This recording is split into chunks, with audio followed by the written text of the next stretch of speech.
মে মাসের প্রথম সপ্তাহে আগরতলা শহরের রাজপথ দখল করবে অনিয়মিত কর্মচারীরা। শনিবার আগরতলা প্রেস ক্লাবে ত্রিপুরা অনিয়মিত কর্মচারীর মঞ্চের পক্ষ থেকে সাংবাদিক সম্মেলন করে একথা জানান সংগঠনের কনভেনার পুরুষোত্তম রায় বর্মন। তিনি বলেন, ত্রিপুরা রাজ্য সরকারের অধীনে বিভিন্ন দপ্তরের প্রায় 40,000 অনিয়মিত কর্মচারী গত কয়েক দশক ধরে কর্মরত রয়েছেন। তাদের নিয়মিতকরণের জন্য দীর্ঘদিন ধরে দাবি করে আসছে তারা, তাই এই সিদ্ধান্ত নিতে বাধ্য হয়েছেন বলে জানান তিনি।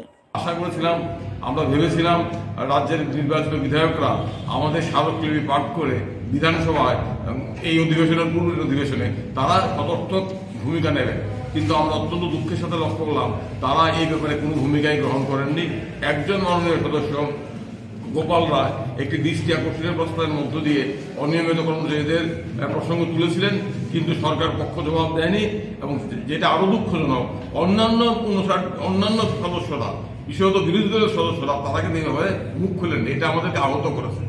আমরা আরও লক্ষ্য করলাম যে গত এই অধিবেশনের পূর্বের অধিবেশনে বিধানসভার সদস্যরা দলমত নির্বিশেষে ঐক্যমত হয়ে তাদের বেতন ভাতা 100% বৃদ্ধি করল। অন্যদিকে রাজ্যের অনিয়মিত কর্মচারীরা, আংশিক সময়ের কর্মচারীরা, বিভিন্ন প্রকল্পের কর্মীরা তারা নামমাত্র মজুরিতে দিনের পর দিন দিবারাত্রি পরিশ্রম করছেন। তাদের সম্পর্কে বিধানসভায় একটি আলোচনা হলো না। ব্যুরো রিপোর্ট, খবর ত্রিপুরা।